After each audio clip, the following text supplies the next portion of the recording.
அற்புத கீர்த்தி வேண்டின் ஆனந்தம் பெருக வேண்டின் நற்பொருள் குவிதல் வேண்டின் நலமெலாம் பெருக வேண்டின் கற்பக மூர்த்தியானேன் பொற்பதம் பணிந்து வாரீர் பொய்யில்லை கண்ட உண்மை. அனைவருக்கும் வணக்கம். இந்த வருஷம் தமிழ் புத்தாண்டு பராப வருடம் எப்படி இருக்கும், அனைத்து ராசிக்கும் எப்படி இருக்குங்கிறத பற்றி பார்க்கலாம். அதில் மேச ராசிக்கு முதல்ல அந்த மேச ராசிக்கு எப்படி இருக்குங்கிறது பார்க்கலாம். மேச ராசிக்கு 12ஆம் இடத்துல இருக்கிற சனி பகவான் 12ஆம் இடத்துல இருக்கிறதுனால 7.5 சனி வந்துருச்சு. கஷ்டப்படுத்திடும், கடுமையாக அவங்கள வாட்டி வதைக்கும் அப்படிங்கிற மாதிரி அமைப்பெல்லாம் இல்லை. 12ஆம் இடத்துல இருக்கிற சனி பகவானை ஜூன் மாதத்துக்கு அப்புறம் குரு பார்த்துருவார். 12ல் சனி இருந்தால் அவங்க வேலைக்காக, தொழிலுக்காக, உத்தியோகத்துக்காக அதிக நேரம் செலவு பண்ணுவாங்க அப்படிங்கிற மாதிரியான ஒரு அமைப்பு தான் இருக்கும். 12ஆம் இடத்துல பாவகிரகங்கள் நின்னா பாவர்கள் மறைய பங்க நேராதுன்னு சொல்லுவாங்க. அதே மாதிரி 12ஆம் இடத்துல சனி பகவான் நிற்கிறதுனால வேலைக்காக அதிக நேரம் எடுத்துக்குவாங்க அப்படிங்கிற மாதிரியான அமைப்பு தான் இருக்கும். குடும்பத்தோட அதிக நேரம் செலவு பண்ண முடியாது அப்படிங்கிற மாதிரியான ஒரு அமைப்பு. ஜூன் மாதத்துக்கு மேலே இடமாற்றங்கள்லாம் வரும், அதெல்லாம் எடுத்துக்கலாம். ஏன்னா குரு பெயர்ச்சிக்கு அப்புறம் அவங்களுக்கு ஒரு சில இடமாற்றங்கள் வரும், அதெல்லாம் ரொம்ப நல்லாயிருக்கும்.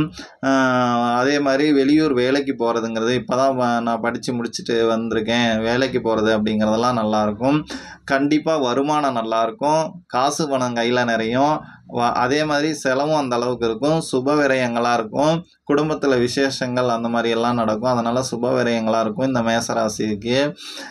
ராகு கேது பேச்சம். கேது இப்போ 11ஆம் இடத்துல இருக்கார். டிசம்பர் மாதத்துக்கு அப்புறம் 10ஆம் இடத்துக்கு வந்துடுவார். அதுவுமே நல்லாயிருக்கும். 10ஆம் இடத்துல ராகு வர்றதுங்க 10ல் ஒரு பாம்பாவது பாவியாவது உட்காரணும் அப்படின்னு சொல்லுவாங்க. அதனால் 10ஆம் இடத்துல ராகு வர்றது நல்லாயிருக்கும். அதை குரு பார்த்துருவார். அதனால் ராகு பயிற்சியும் ரொம்ப நல்லாயிருக்கும். கேது சிம்மத்திலிருந்து கடகத்துக்கு வருவார்.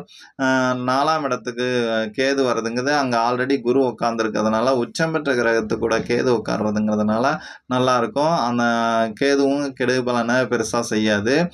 ஆல்ரெடி ஜனன ஜாதகத்தில் ஏதாவது ஒரு கிரகம் அங்கே நின்று அது தசை நடத்திக்கிட்டு இருந்துச்சுன்னா அது மேலே இந்த ராகு கேதுக்கள் வந்தால் ஒரு சில டென்ஷன் ப்ரெஷர் அந்த மாதிரி இருக்கலாமே தவிர என்ன கிரகம் உட்காந்துருக்குதோ அதுக்கு தகுந்த மாதிரியான ஒரு பலன்கள் வேணா இருக்குமே தவிர மற்றபடி எந்த கடுமையான பலன்கள் எதுவும் செஞ்சிடாது.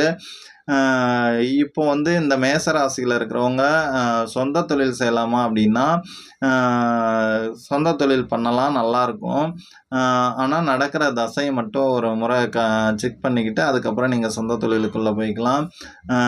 7.5 சனி நடக்குது, சொந்த தொழில் செய்யக்கூடாதுன்னா அப்படிலாம் இல்லை. நடக்கிற தசை நல்லா இருந்தால் 7.5 சனியில் எத்தனாம் இடத்து சனியாக இருந்தாலும் ஒன்றும் பண்ணாது, நல்லாயிருக்கும். தொழிலை டெவலப்மெண்ட் பண்ணி கொடுக்கறது தான் இந்த